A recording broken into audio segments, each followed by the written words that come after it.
तीसरी जो बात मैं बताना चाह रहा हूँ वो है हाट बाजार। ये बड़ा ही जैसे बोलते हैं कि इंटरेस्टिंग और बहुत ही रोचक विषय है और इसमें बहुत संभावना है। मैं इसके ऊपर ज़रा ज़्यादा ही बोलने वाला हूँ क्योंकि ये मेरे को बहुत आकर्षित कर रही है। देखिए, अभी पूरे विश्व के अंदर विश्व बाजार उसका दबदबा है। किसी भी देश के अंदर अगर कोई माल आता है या यहाँ से माल जाता है तो कई विश्व बाजार के कई बंधन होते हैं, उसको मानना पड़ता है कि भाई यहाँ से देश से हमारा गेहूँ जाएगा तो अपने आप नहीं जाएगा, उसकी कुछ शर्तें होंगी, या कुछ आएगा तो उसकी भी शर्तें होंगी, तो बंधन है।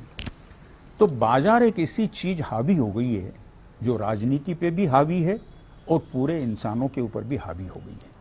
आप देखिए, कोई भी महिला केवल बाजार में जाना पसंद करती है।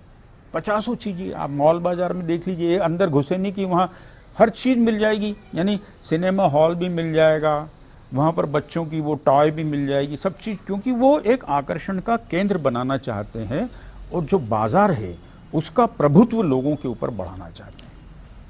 यानी आपको आश्चर्य होगा कि अगर कोई रईस है तो उसका छोटा बच्चा ये बताता है कि मेरी कार का कलर कैसा होना चाहिए।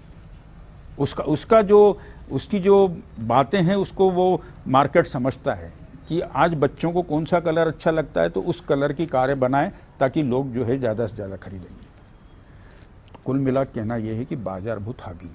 अब अपन दूसरी बात कर रहे हैं बाजार की, कि हमारे देश में परंपरा के अनुसार हाट लगते हैं। परंपराओं के अनुसार हजारों लाखों हाट लगते हैं। हर छोटे छोटे गाँव के अंदर, आसपास के अंचलों में हाट लगते हैं और साप्ताहिक हाट लगते हैं। और उन हाटों के अंदर आसपास के लोग अपने द्वारा बनाई हुई चीज़ें, अपने द्वारा उत्पादित चीज़ें ला के एक दूसरे को साझा करते हैं। छोटे से स्वरूप में ये चलता है, इसकी परंपरा भी है।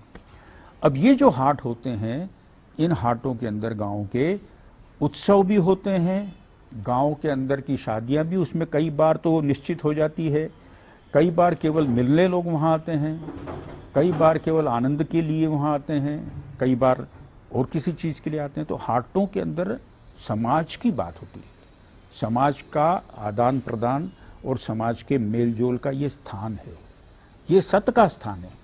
यहाँ पर 1 रुपये की चीज़ को 100 रुपये में बेचने का तरीका नहीं है, यहाँ बहुत अच्छा सुहावना पैकिंग करने का तरीका नहीं है।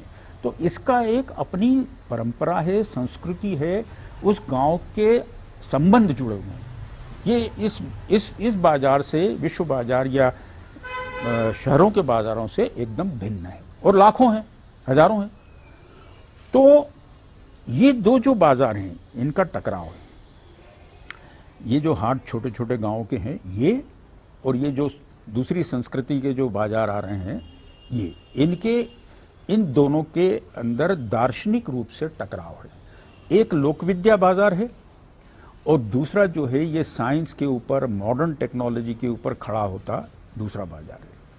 यहाँ जो चीज़ें आएंगी वो पूरे विश्व से कहीं से भी आ सकती है और तुम्हारे जेब से पैसा ले जा सकती है। यहाँ जो चीज़ें आएगी वो ज़्यादातर लोकल आएगी, लेकिन ये बाजार भी इसको खाने को दौड़ता है, तो ये भी अपनी चीज़ें उसमें डालता है। तो केवल मैं यहाँ पर ये बात रखना चाह रहा हूँ कि ये एक द्वंद्व है और इस द्वंद्व में लोक विद्या का नाश हो रहा है।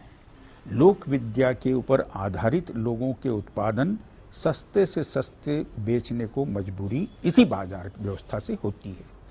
तो इस द्वंद्व को समझने के लिए जब हम हाटों के अंदर जाते हैं तो हाटों के अंदर केवल हाट देखने से नहीं होगा। हाटों की आज की जो परिस्थिति है उस परिस्थिति में हम क्या बदलाव ला सकते हैं लोक विद्या दर्शन के तरीकों से, ताकि वो हाट सत्य के स्थान बन जाए। वो हाटों के अंदर चोरी चमारी, एक के दो करना, पैसा कमाना, लोभ लालच, ये खत्म हो जाए। तो क्या तरीका होगा जिससे कि स्थानीय लोगों का उत्पादन वहाँ जाए, स्थानीय लोगों का लेन देन हो, स्थानीय लोगों की बहुत सारी सांस्कृतिक और उनकी जो धार्मिक बातें हैं वो भी वहाँ होने लग जाए। ऐसा उस हाट का स्वरूप संभव है, था भी, अभी भी है कई जगह। तो उसको हमको अच्छे से जिंदा भी रखना है और उसको मजबूत बनाकर इन हाटों की टक्कर में खड़ा करना है। अब इसके लिए आप कितना कितना भी करो, आपका एक जीवन कम पड़ जाएगा।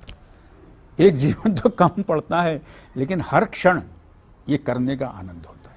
हर क्षण आप कभी भी जाओगे हाट को, उस नज़रिए से देखोगे कि यार ये हाट मतलब मेरा घर है ना, मेरे घर की ये स्त्रियां हैं, और मेरे घर की ये स्त्रियों की विपन्नता की स्थितियों को देखकर मेरा दिल कैसा पसीजता है, और इसके लिए मैं क्या कर सकता हूँ। इस भावना के साथ उन हाटों के अंदर आप जिस दिन जाओगे, उस दिन वो हाट आपको खुद ही खींचते लाएंगे, रोज रोज खींच के लाएंगे। जैसे कोई छोटा सा गांव है, उसको समझने की कोशिश जब करोगे ईमानदारी से, दिल से, तो वो गांव तुमको रोज खींचेगा और तुम अनायास वहाँ पहुँच जाओगे।